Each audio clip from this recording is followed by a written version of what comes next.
اور اس کے بعد تیسری کیٹیگری ہے وَرَجُلٌ قَلْبُهُ مُعَلَّقٌ بِالْمَسْجِدِ، ایسا بندہ کہ جس کا دل مسجد کے ساتھ معلق رہتا ہے۔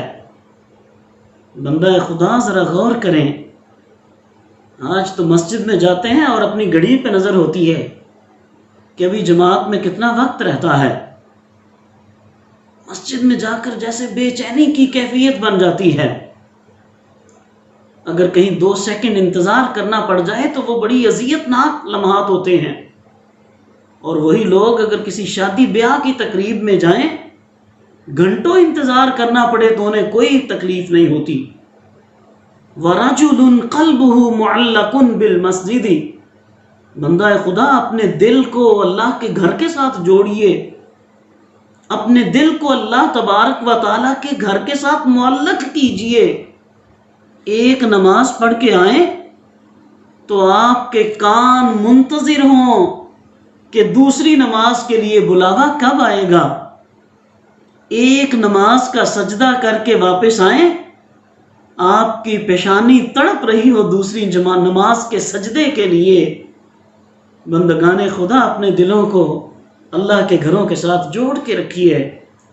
جس بندے کا دل اللہ کے گھر کے ساتھ جڑ جاتا ہے، رب کائنات اس کو اپنے عرش کا سایہ عطا فرمائے گا کہ جب اس کے عرش کے سائے کے علاوہ اور کسی چیز کا سایہ نہیں ہوگا۔ محترم ناظرین، آپ جانتے ہیں کہ اللہ کے بندے مسجد میں جاتے ہیں تو ان کی کیا کیفیت ہوتی ہے۔ المؤمن فی المسجد کالسمک فی الماء، مومن تو مسجد میں جا کر ایسے خوش ہو جاتا ہے کہ جیسے مچھلی پانی میں جا کر خوش ہوتی ہے۔ والمنافق فی المسجد کالطیر فی القفص، اور منافق مسجد میں جا کر اس طرح بے چینی محسوس کرتا ہے کہ جیسے کسی پرندے کو پکڑ کر پنجرے میں قید کر دیا گیا ہو۔ دوستو آ جائیں پلٹ کے اللہ کے گھروں کی طرف، اپنی پیشانیوں کے سجدوں سے اللہ کے گھروں کو آباد کیجئے، اپنی تہجد سے اللہ کے گھروں کو آباد کیجئے، تلاوت قرآن کریم کے نور سے اللہ کے گھروں کو آباد کیجئے، اپنے دلوں کو مسجدوں کے ساتھ معلق کیجئے۔ رب العالمین اس دنیا میں بھی آپ کو کامرانیاں عطا فرمائے گا اور آخرت میں بھی کامرانیاں عطا فرمائے گا۔ دوستو اس کے بعد کریم آقا صلی اللہ علیہ وسلم ارشاد فرماتے ہیں وَرَجُلَانِ تَحَابَّا فِي اللَّهِ، وہ 2 بندے جن کی آپس میں محبت اللہ کے لیے ہوتی ہے، اللہ کی وجہ سے کسی سے محبت کرتے ہیں اور اللہ کی وجہ سے کسی سے نفرت کرتے ہیں۔ الحب للہ والبغض للہ، رجلان تحابا فی اللہ۔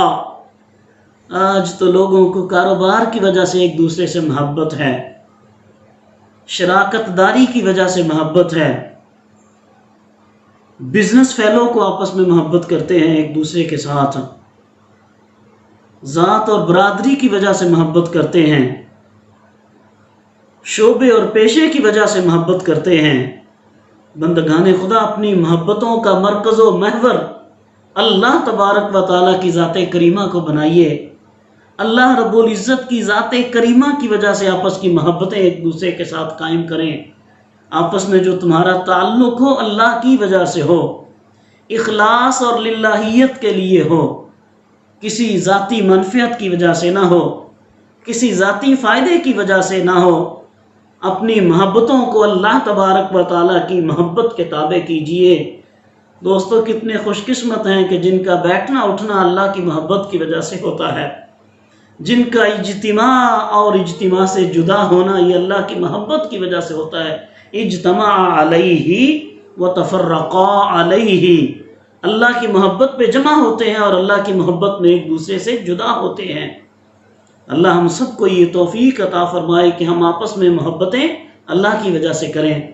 اور اس کے بعد کریم آقا صلی اللہ علیہ وسلم ارشاد فرماتے ہیں وَرَجُلٌ ذکر اللہ خالیا ففادت عیناہ، وہ بندہ خدا کہ جو اپنی تنہائی میں اللہ کا ذکر کرتا ہے اور اس کی آنکھوں میں آنسوؤں کی لڑی جاری ہو جاتی ہے۔